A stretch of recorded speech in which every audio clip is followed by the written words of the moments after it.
Well, everyone, welcome to our fireside chat. Today, we're going to dig into a bit about H's technical direction and talk a little bit about the company's growth, as well as Laurent's perspective on building in a field where everything is moving so fast. So maybe for people who aren't too familiar with H, you can start with an overview of the company and how you're defining the mission. Yeah, thanks, Beatrice. So at H, we are doing three things. We are doing research, products, and forward deployed engineers. And we are building computer use agents. So these are agents that are like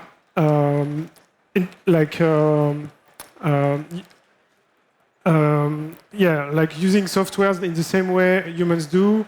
That means they are like seeing the UI, the user interface. They can click, they can scroll. They use the software in the same way we do. So we think it's important it's an important problem because there are many things in enterprise, in big companies that requires manipulating legacy softwares like ERP and CRM. Yeah.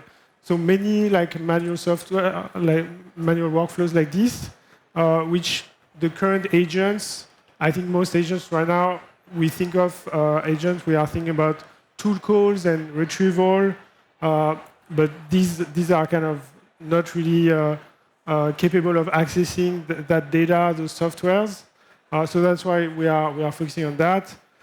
We are building models for these agents, so rather than relying on like external providers, we build our own models because we think the existing models are either too expensive or not good enough. So we specialize models just for these computer use agent tasks.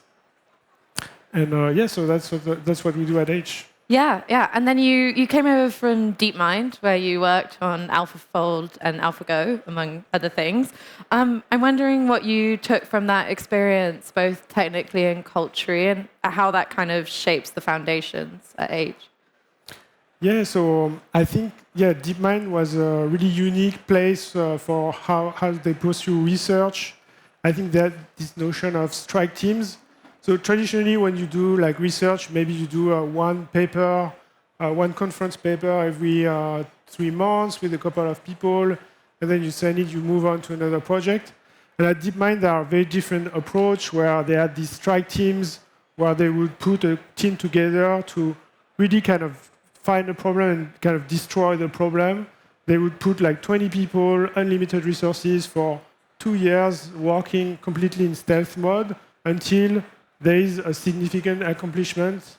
And it could have, it was, for example, beating a world champion at Go, or winning a competition on protein structure prediction, and always like big outcomes. So I think, it's a very unique way to do research, to like leave enough creativity for researchers because they need that, but also like have everyone contribute to a single outcome, relatively long-term outcome. And I really enjoyed that.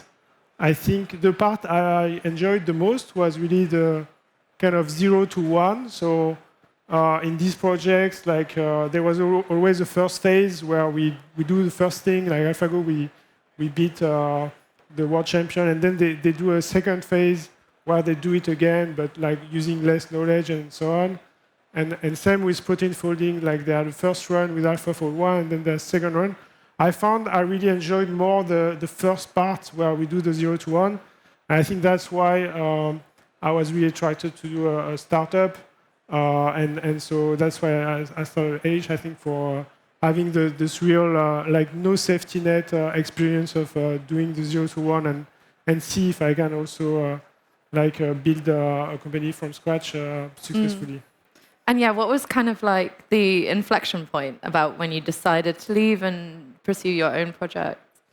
Yeah, so I think, I think DeepMind, there was a lot of concentration around Gemini.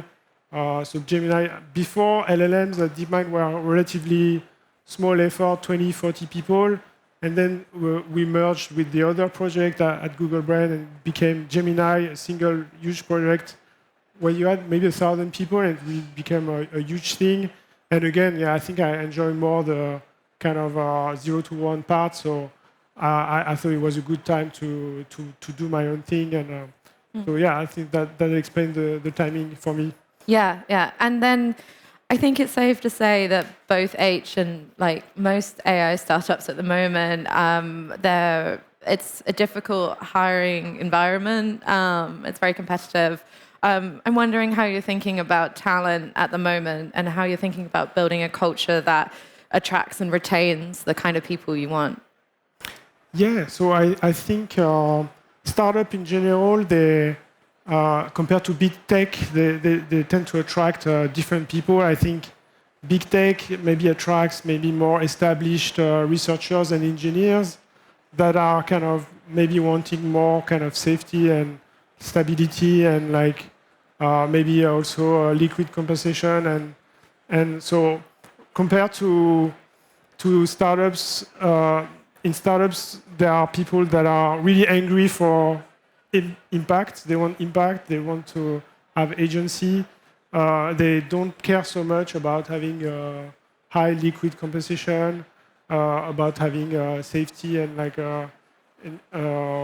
all of these things, comfort of stability. They really want to have impact, and so they are naturally, I think, attracted to startups.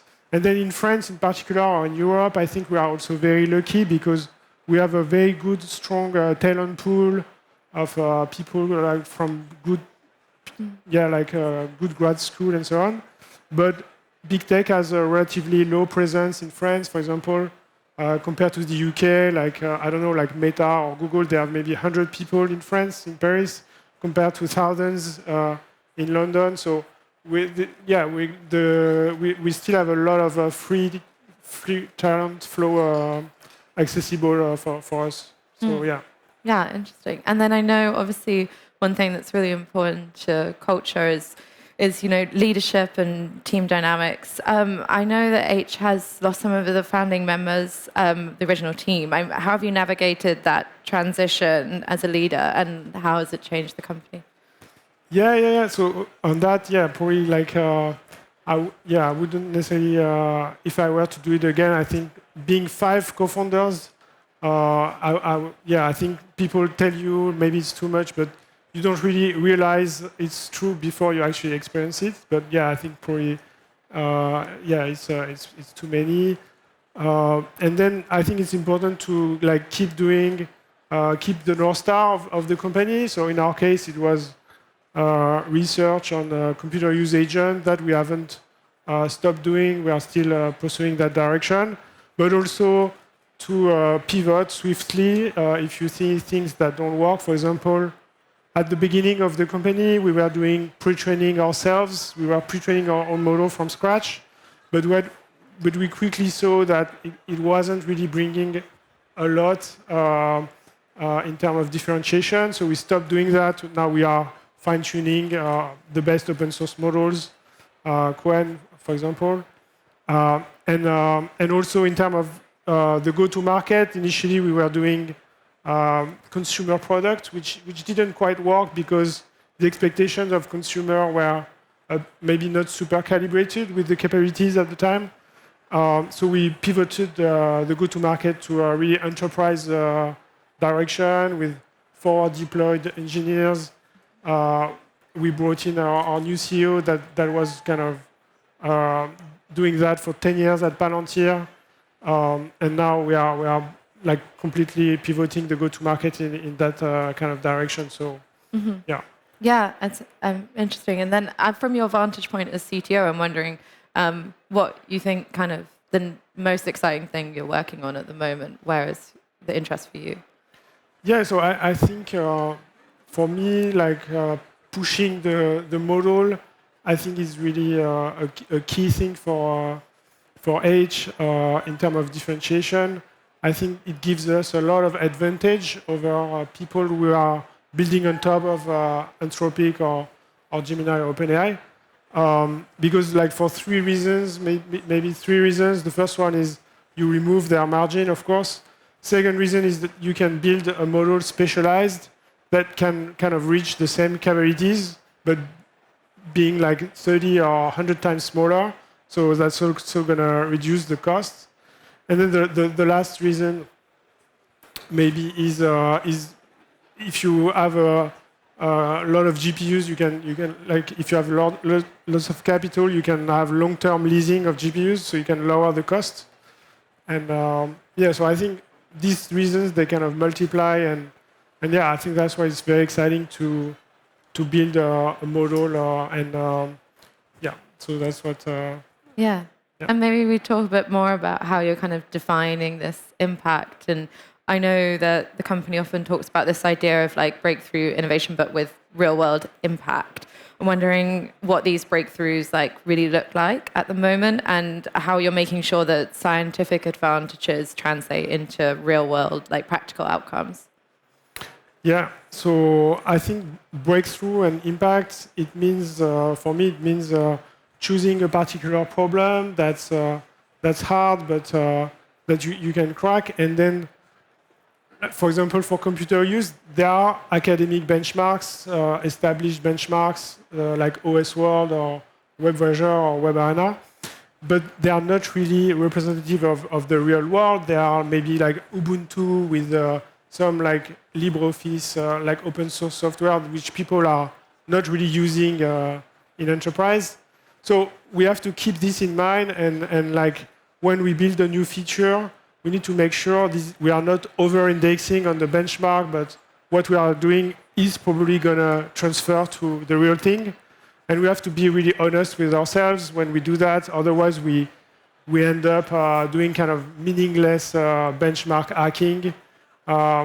So yeah, in that first phase where we do that, we have to be honest.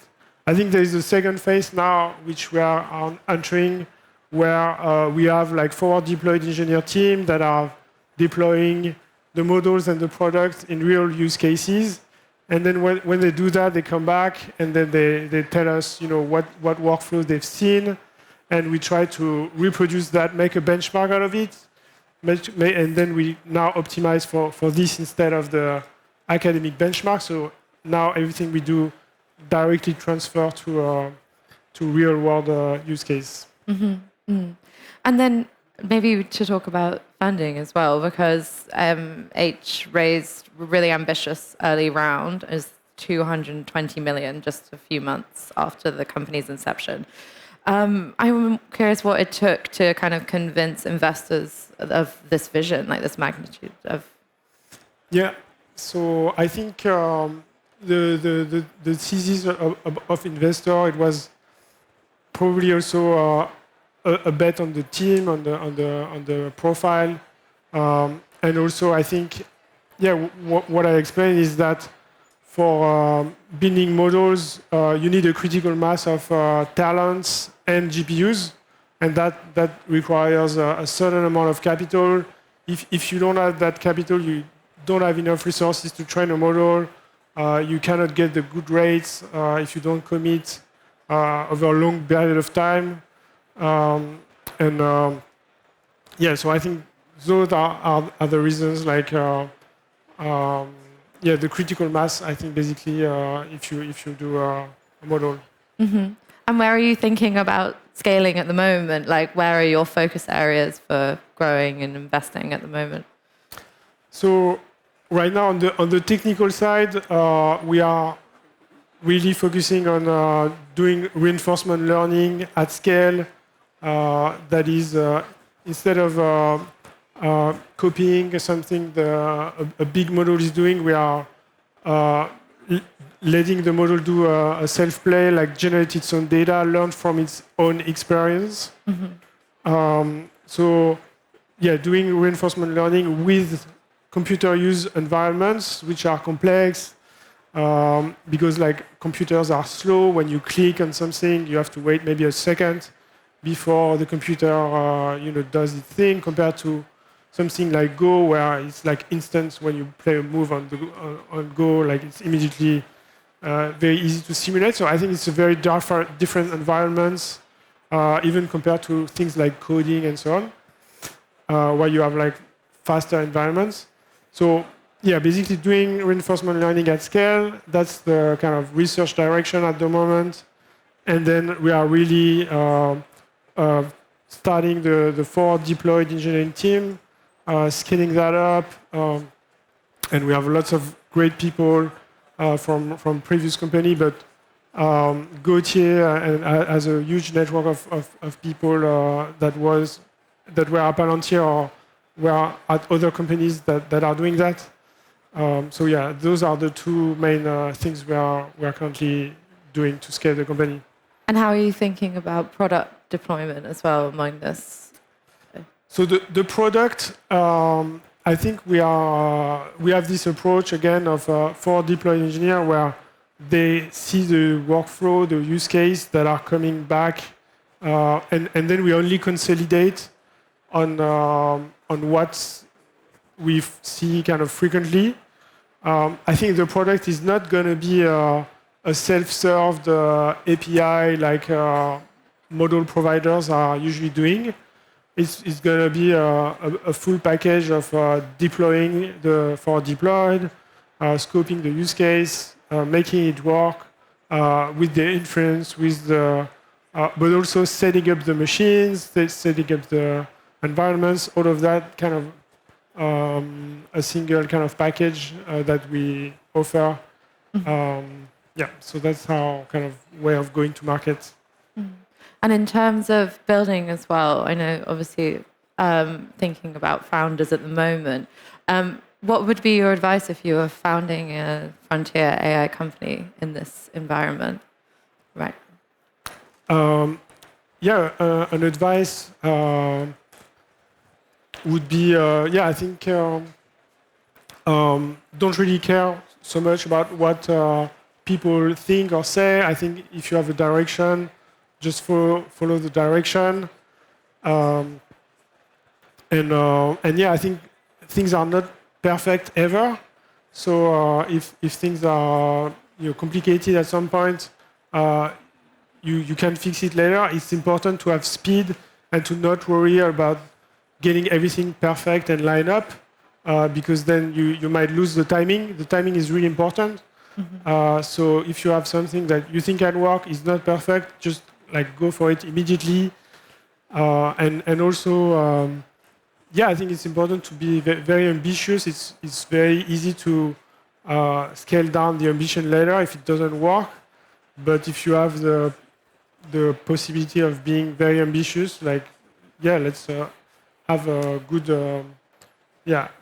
strong goals and I was saying it's obviously a highly competitive space at the moment. I mean, how do you stand out as a company, both as a company and as a founder at the moment? Yeah, so I think we have, there are not so many companies that are having our approach to model building. I think our approach is quite pragmatic. We are both consumer of open source models, but also producer. And that means we get the benefits of every time Qwen or DeepSeek release a new model, we get the benefit. We can just pick it up, fine-tune it, and we immediately get a good improvement. But also what we do requires some critical mass so that there are not so many companies that can do this research. I think that's one of our... And we are very focused on one particular problem, which a year ago was kind of niche still, and I think now we are seeing lots of the big labs kind of also interested in it. But we already have the know-how of which kind of accumulates, and then again it's a question of momentum and critical mass, and I think because we've been working on that for a while now, we have all of this experience, and it's kind of growing edge.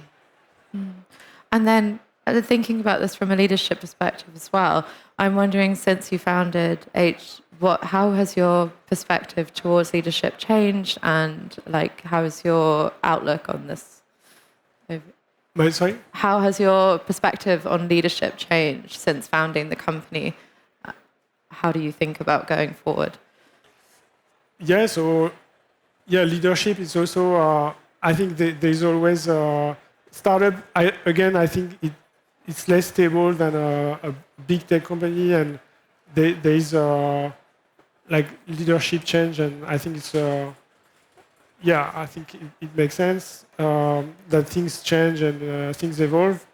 Um, now, I think Gauthier has been with us for 3 months. We are seeing a huge momentum with him, and we have I think announced our first customer like two days ago. So we're seeing a really positive change in the company. Mm-hmm. Yeah.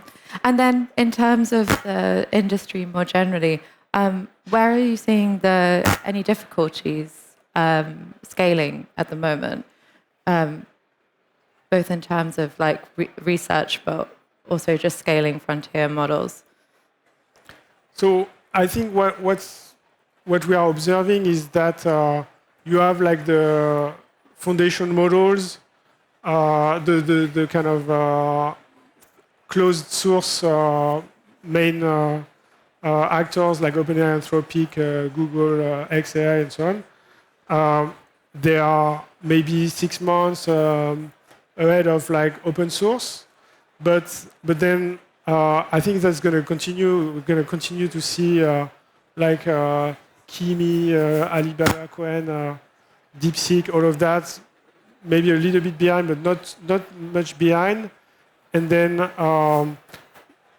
there will always be incentives for people that are slightly behind to kind of try and disrupt by open sourcing, just because like it helps with their image, with their brand, and it also, quite frankly, it just damages the leader, which is always good when you are not the leader.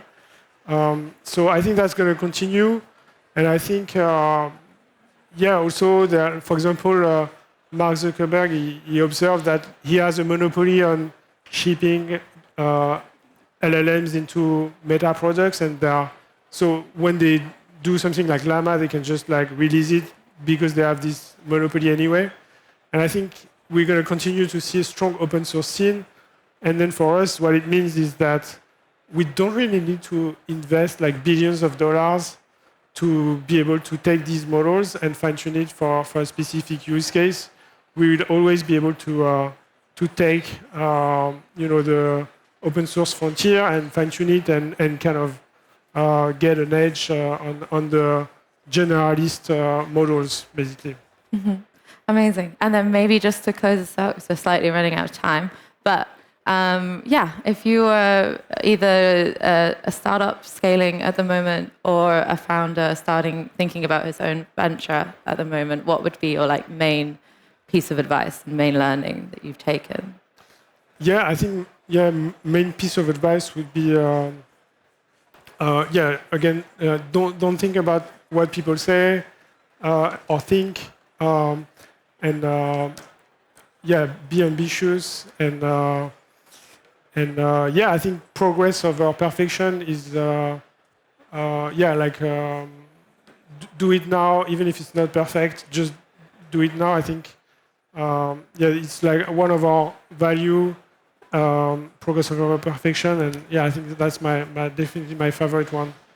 Great. Well, thank you so much. Thanks for the chat, and thank you all. Thank you, Beatrice.